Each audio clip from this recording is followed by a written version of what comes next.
Hi everyone. Sankranti holidays వచ్చేసాయి కదా. ప్రతి చిన్నపిల్లల కానుంచి పెద్దవాళ్ళు కూడా చాలామంది ఉత్సాహపడతారు. ఊరు వెళ్ళాలి, పండగను సెలబ్రేట్ చేసుకోవాలి. అలాగే అంత ఉత్సాహంగా ఉండి కూడా మనం వెళ్ళగలిగితే చాలా బాగుంటుంది. ఏ ఒక్కరు ఇంట్లో కూడా డిసప్పాయింట్ అయినా, హాలిడే లేదని, లేకపోతే వెళ్ళడం ఇష్టం లేదని అలా అనుకొని వెళ్ళకుండా మాత్రం ఎవరు ఉండొద్దు. ఎందుకంటే మనం వెళ్ళేదే ఫెస్టివల్స్కి కదా. సో చాలా అంగరంగ వైభవంగా జరుగుతాయి పల్లెటూళ్ళలో సంక్రాంతి సంబరాలు. మరి అంత మంచి సంబరాలని వదిలేసి ఇక్కడే ఉంటే అంటే ఎవరి ఇళ్ళలో వాళ్ళు ఉంటే అంతగా బాగోదు కదా. అలాగే సేమ్ ఒకవేళ పెద్దవాళ్ళకి కుదరకపోయినా అట్లీస్ట్ పిల్లలైనా కూడా వాళ్ళని పంపించి హ్యాపీగా పండగ రోజు అయితే అందరికీ సెలవులే ఉంటాయి.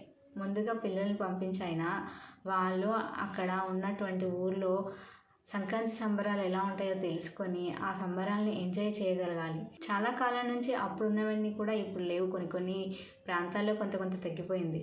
కానీ ఇలాగే ముందు తరాలకు కూడా తెలియాలంటే పండగ సెలబ్రేషన్స్ ఎలా ఉంటాయి, ఆ సంబరాల్ని చూసి అసలు సాంప్రదాయాలు ఏంటి, మనం ఎలా జరుపుకుంటారు అనేవి ఖచ్చితంగా పల్లెటూళ్ళలోనే ఎక్కువగా ఉంటాయి సాంప్రదాయాలు. ఇంకా ఎప్పుడు మనం పిల్లలతో పాటే ఉంటే కూడా వారికి ఏది తెలియదు. మనం పిల్లల్ని వదిలేసినప్పుడే వాళ్ళు ఏదనేది తెలుసుకోగలుగుతారు. పక్కన కొత్త వాళ్ళు ఉంటారు కాబట్టి వాళ్ళతో ఎలా మెలగాలో, కొత్త వాళ్ళ మధ్య ఎలా ఉండాలి, ఎవరితో ఎలా మాట్లాడాలి అన్నీ కూడా మనం ఉంటే ఒకలా ఉంటుంది, మనం లేకపోతే ఇంకోలా ఉంటుంది. అవన్నీ కూడా ప్రత్యేకంగా నేర్చుకోవడానికి కూడా ఇలా సెలవులు వచ్చిన ప్రతిసారి కొత్త వాళ్ళ అంటే మన బంధువుల ఇంటికి పంపించినప్పుడే వాళ్ళకి రిలేషన్షిప్ ఏంటో అర్థమవుతుంది. అవతల వాళ్ళకి కూడా పిల్లలు ఎలా ఉంటారు, ఎలా పెరిగారు, ఇంకా పెంపకంలో కూడా ఎలాంటి చేంజెస్ చేస్తే ఇంకా బాగుంటుంది అనేవి మనకి తెలుస్తాయి, వాళ్ళకి తెలుస్తాయి.